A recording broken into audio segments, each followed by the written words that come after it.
singing redemption's sweet song. Wonderful thing, glorious thing, shout the glad message and join in the throng, singing redemption's song. Singing again, we sing the sweet song. Question number 2.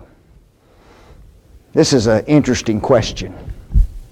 Why do some denominations believe that birth control is bad, even sinful, and refuse to take it?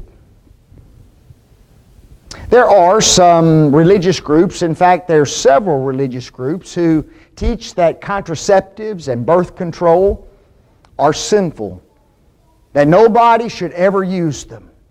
The group that used to be the most adamant about it were the Roman Catholics, weren't they?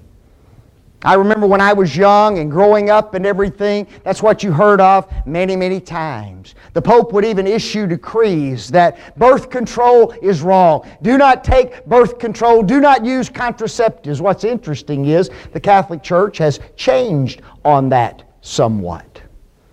But this next group hasn't. Folks, the Amish are totally against contraceptives. Now, the Amish and the Mennonites, although are similar, are quite different in this respect. The Mennonites believe that it is a matter of choice. The Amish do not. It is wrong. It is sinful. In fact, they do not even think that natural family planning is God-given. Isn't that something? A third group, the Latter-day Saints or the Mormons. They would teach before 1983 that contraceptives are wrong, and as far as their leadership is concerned, they still believe that, but they've issued a decree stating that it's kind of a don't ask, don't tell policy. That whatever a couple decides to do as far as their family planning is concerned, then let them do that without any kind of indictment whatsoever from the leadership. So yes, there are some groups that oppose contraceptives. But the question is what? Why? Why do they oppose birth control? And when you study the subject, there are at least 3 reasons that you can find as to why they oppose it. Number 1, they believe that it goes against God's law of procreation. In the Garden of Eden, when Adam and Eve were created and brought together, what was the command that God gave to that first couple? Be fruitful and multiply and replenish the earth and subdue it. Genesis 1:28. Folks, if a couple comes together and don't have children, and if all couples come together and don't have children, then God's law of procreation goes to the sideline, does it not? So you see that they think that it's God's order, that God desires procreation in the marriage relationship. And to hinder that in any way is wrong. Secondly, they believe that contraceptives promote promiscuity. The purpose of a contraceptive, the purpose of birth control is what? To keep one from getting pregnant. That's the purpose, isn't it? And if you say that contraceptives are all right, then guess what? Individuals, young people especially, who are not even married, are going to use them, and they're going to use them more because now there are no natural consequences. And that can be a problem, can it, folks? If you take the consequences of sin away, then individuals are going to engage in sin even more, are they not?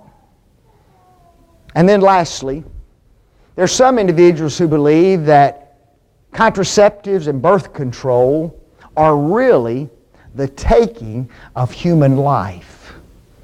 Now that's interesting because the reality is what? Human life does not occur until conception. Isn't that true? And most contraceptives do not ever allow the cell of a man to unite with the cell of that woman in order to conceive life. It stops that long before that happens. Now there are a few things on the market that do involve the taking of life after conception that are promoted as birth control, and folks, those would be sinful for all individuals. So the question that we ask is this: how has God legislated? Isn't that what's really important? Point number one, folks, God has first legislated that husbands and wives have children. Isn't that right? Having children out of wedlock is not something that God has legislated for. In fact, He condemns it. He refers to it as fornication and adultery. 1 Timothy chapter 5, verse 14, I will therefore that the younger women marry and bear children. There's the right order. Not bear children, then what? Marry. That's what a lot of young people are doing today. That's not the scriptural order. And when those individuals marry, there is nowhere in Scripture wherein it is required of a couple to bear children. Now, the only place wherein children can be born is in the marriage relationship, but there is no specific command that says all husbands and wives must have children, nor is there any requirement as to how many they have. If that be the case, what we find is contraception allows a couple to plan their families, doesn't it? When a couple first gets married, many of them are not ready for children. Maybe both of them are still in school. Maybe just one of them is in school, and if they had a child immediately, that would cause problems in the marriage relationship. Maybe both of them are just barely scratching by, barely making a living, and they want to progress a little bit in their field, make a little bit more money before they have children.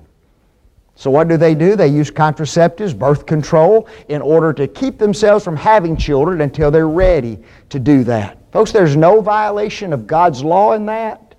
And if that's the case, there is no sin whatsoever. Contraceptives, as far as God is concerned, are a matter of option among humanity.